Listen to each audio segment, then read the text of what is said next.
Yo guys! Magandang araw, magandang gabi guys! Good news po mga kaiba na alawin natin dyan. Tatay Jesus guys, pinagawa na po ang kanyang bahay. Sinisimulan na pong gawin ang kanyang bahay guys. Nakabili na po ng mga materyales para sa pagpapatayo po ng bakod, bahay doon po sa lugar ni Tatay Jesus sa Bicol guys. At iba na alawi ay lahat po ng kinita po ng video yun ay binigay po lahat kay Tatay Jesus. Kasi guys, papagawan po ng bahay si Tatay Jesus na nagkakaalaga po ng kumulang po ng 1 million po ang pabahay na gagawin kay Tatay Jesus. Kasama na po yung mga bakod at kulungan po ng mga manok at kulungan po ng mga baboy guys. Siyempre magpapaano pa sila ng binhi ng mga alaman at mga gulay doon guys. Siyempre guys no, ito ang pinagtataka ko guys, kung bakit dumami po ang kamag-anak ngayon ni Tatay Jesus.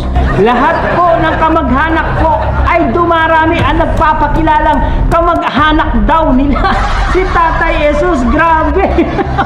Noong walang-wala po si Tatay Jesus at nag-iikaos sa kahirapan at namumulubi po, ni isa sa mga kamag-anak niya ay wala pong tumulong at wala pong sumuporta sa kanya at walang nagpakain sa kanya.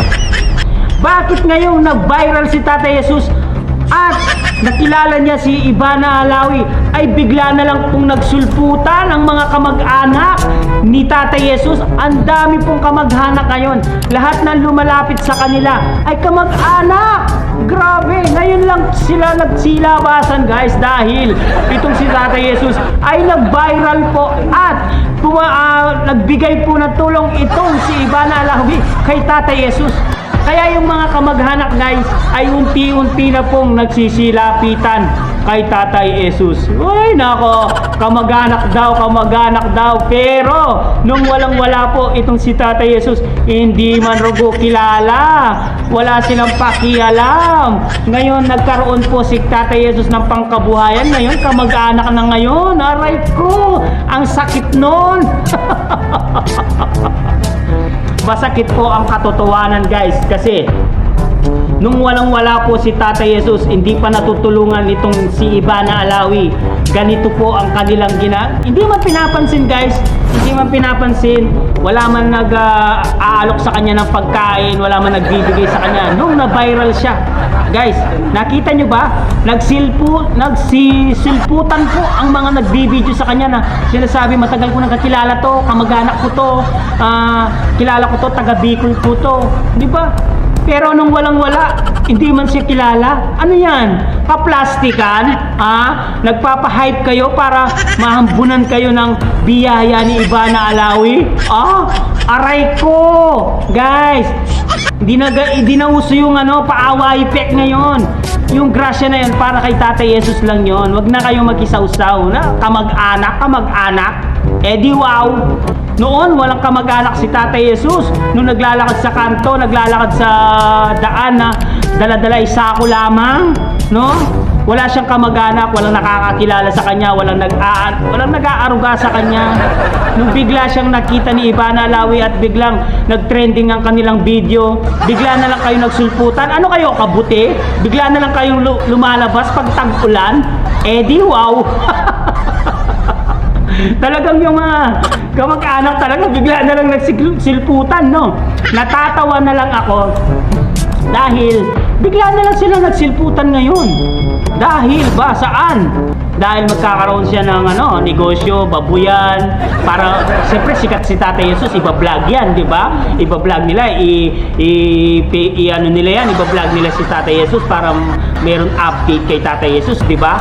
Ayan, nakikipagsimpatya sila para lang magkaroon sila ng konting blessing, no? Nakikiambun sila sa blessing kay Tatay Jesus.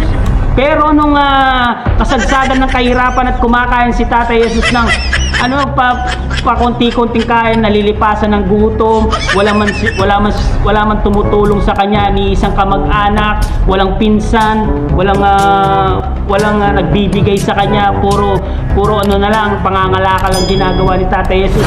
Wala, ni isang kamag-anak wala. 'Di ba? Ngayon bigla silang nagsulputan. Ano 'yan? Kabuti, magic, 'di ba? Nakakatuwa naman, guys, no? Kaya itong si Ivana Alawi ay unti-unti na pong pinapagawa ang mga bahay at nagpadala na po ng materyales para sa pabahay ni Tatay Jesus, guys. Abangan nyo na lang po ang vlog ni Ivana Alawi kapag makikita na nyo po yung pabahay kay Tatay Jesus, guys. Maraming salamat, guys. Syempre, guys, no, hanggang dito na lang muna ang ating reaction video for today's mga kalingap. Syempre, kung bago ka pa lamang sa ating YouTube channel, huwag kalimutan mag-like, mag-share, mag-subscribe, pahit ang notification bell button para updated kayo sa mga ilalabas natin reaction video.